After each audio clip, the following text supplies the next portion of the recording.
बिहार में उड़ान योजना के तहत कई नए हवाई अड्डों के विकास के लिए राज्य सरकार के अनुरोध को केंद्रीय नागरिक उड्डयन मंत्रालय ने स्वीकार कर लिया।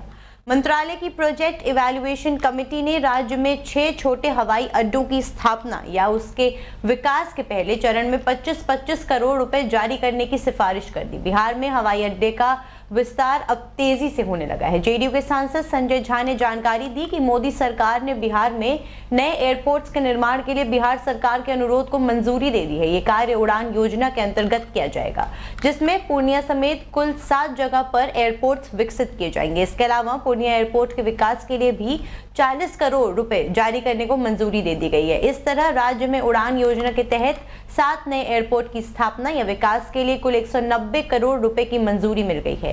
राज्य सरकार ने उड़ान स्कीम के तहत भागलपुर में भी एयरपोर्ट्स के विकास का अनुरोध किया था। इस पर भी विस्तृत चर्चा हुई, लेकिन तय किया गया कि भागलपुर में एयरपोर्ट के लिए प्रस्तावित स्थल की विजिबिलिटी स्टडी रिपोर्ट आने के बाद पीसीएस की अगली बैठक में इस पर विचार किया जाएगा।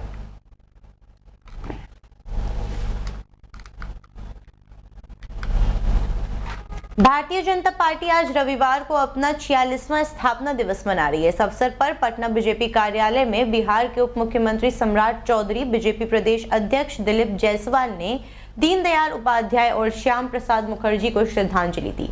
इस मौके पर बूथ स्तर से लेकर विधानसभा स्तर तक सम्मेलन और कार्यक्रम आयोजित किए जा रहे हैं। स्थापना दिवस समारोह 6 अप्रैल से 12 अप्रैल तक आयोजित किया जाएगा। इस मौके पर बिहार के उप मुख्यमंत्री सम्राट चौधरी ने कहा कि डॉक्टर श्याम प्रसाद मुखर्जी, पंडित दीनदयाल उपाध्याय, श्रद्धेय अटल बिहारी वाजपेयी, लाल कृष्ण आडवाणी जी ने इस भारत को अखंड भारत बनाने का जो सपना देखा था, आज प्रधानमंत्री मोदी के नेतृत्व में यह भारत निरंतर आगे बढ़ रहा है। आज अखंड भारत का सपना साकार हो रहा है। श्रेष्ठ और समृद्ध भारत बनने का कार्य चल रहा है। बता दें कि भारतीय जनता पार्टी की स्थापना 1980 में हुई थी, लेकिन पार्टी का इतिहास उससे भी पुराना है। इसकी जड़ें 1951 में श्याम प्रसाद मुखर्जी के जरिए गठित भारतीय संघ में की गई थी।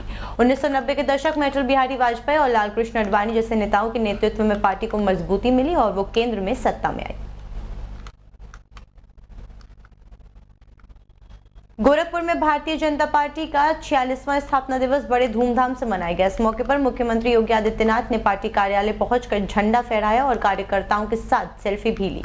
इस कार्यक्रम में माहौल पूरी तरह से उत्साह और जोश से भरा हुआ था। बीजेपी के स्थापना दिवस पर गोरखपुर में आयोजित कार्यक्रम में बड़ी संख्या में पार्टी कार्यकर्ता, पदाधिकारी और स्थानीय लोग शामिल हुए। मुख्यमंत्री योगी ने झंडा फहराने के बाद सभी कार्यकर्ताओं को पार्टी की नीतियों और सिद्धांतों पर चलते हुए जनता की सेवा करने का संकल्प दिलाया। मुख्यमंत्री योगी ने कहा कि भारतीय जनता पार्टी आज सिर्फ एक राजनीतिक दल नहीं बल्कि करोड़ों लोगों की उम्मीद बन चुकी है। उन्होंने बताया कि बीजेपी का जन्म 6 अप्रैल 1980 को हुआ था। उस समय से लेकर आज तक पार्टी ने लगातार देश हित में ही काम किया है।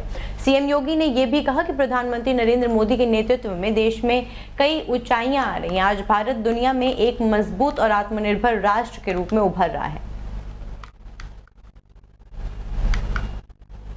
बिहार के राज्यपाल आरिफ मोहम्मद खान ने शनिवार को कहा कि वक्फ बोर्ड के कामकाज में काफी सुधार की जरूरत है और संसद द्वारा वक्फ विधेयक पारित करने से यह संभव हो पाएगा। यहां एक समारोह के इत्र पत्रकारों से बात करते हुए खान ने कहा कि पटना में कई वक्फ बोर्ड हैं, लेकिन उनमें से कोई भी अनाथालय या अस्पताल का संचालन नहीं करता है। खान ने यह भी कहा कि वक्फ बोर्ड के कामकाज में काफी सुधार की जरूरत है। संसद के दोनों सदनों ने पारित वक्फ विधेयक इस दिशा में एक ठोस कदम है। राज्यपाल ने कहा कि ऐसा कहा जाता है कि वक्फ की संपत्ति अल्लाह की है, लेकिन इसके विपरीत बोर्ड के लोग मुकदमे लड़ने में व्यस्त हैं। खान ने दावा किया कि बोर्ड के सदस्यों के रिश्तेदार वक्फ संपत्तियों का लाभ उठा रहे हैं। उन्होंने ये भी कहा कि ये गैर इस्लामी है। बता दें कि वक्फ संशोधन विधेयक 2025 को राष्ट्रपति द्रौपदी मुर्मू ने मंजूरी दे दी है। इसके बाद अब ये कानून बन गया है। सरकार ने एक अधिसूचना में कहा कि संसद पारित वक्फ संशोधन अधिनियम को 5 अप्रैल 2025 को राष्ट्रपति की मंजूरी मिल गई है और इसे आम जानकारी के लिए प्रकाशित किया जाएगा। अल्लाह की प्रॉपर्टी का इस्तेमाल किसके लिए किस कामों के लिए होना चाहिए? आपसे पूछा हूँ, किस काम के लिए होना चाहिए? धर्मार्थ के लिए, जन कल्याण के लिए, गरीब आदमी को फायदा पहुंचाने के लिए। पटना में कितने वक्त है, कौन सा वक्त, कौन सा हॉस्पिटल चला रहा है, उसका नाम बताइए। कोई अनाथालय चला रहा है वक्त, कोई बड़ा अनाथालय। और ये ध्यान रखिएगा कि वाकिफ वक्त करने वाला एक विशेष समुदाय का हो सकता है, लेकिन वक्त का जो फायदा है आप कहें तो मैं कुरान की आयत भी कोट कर सकता हूँ, इन्नमा सदकातु लिल फुक़राइ वल मसाकीन। गरीब कमजोर आदमी के लिए दो शब्द प्रयोग किए गए हैं, फकीर और मिस्कीन।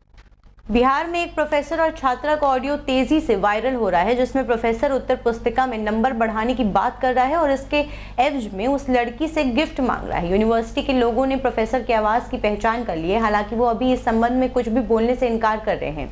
बताया जाता है कि ये वायरल ऑडियो भागलपुर के तिलका मांझी विश्वविद्यालय का है। वायरल ऑडियो को लेकर यूनिवर्सिटी में चर्चा का विषय बना हुआ है। वायरल ऑडियो में प्रोफेसर ये कहते हुए दिख रहे हैं कि 4-5 नंबर तुमको दिए थे 8 दिन पहले, उससे ठीक कर दिए हैं, सम्मानित नंबर दे दिए हैं तुमको, लेकिन तुमको एक गिफ्ट देना होगा।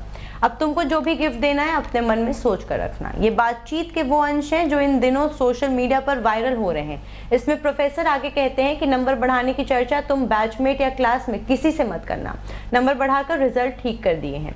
1-2 दिन में विभागीय ग्रुप के रिजल्ट भेजने के बाद तुम अपना नंबर देख लेना। वायरल ऑडियो के बारे में बताया जा रहा है कि पीजी के रिजल्ट में सुधार के समय का ये ऑडियो है। छात्र और प्रोफेसर दोनों एक ही विभाग के हैं, इसी कारण वो छात्रा से कह रहे हैं कि वो रिजल्ट को विभागीय ग्रुप में 1-2 दिन में भेज देंगे।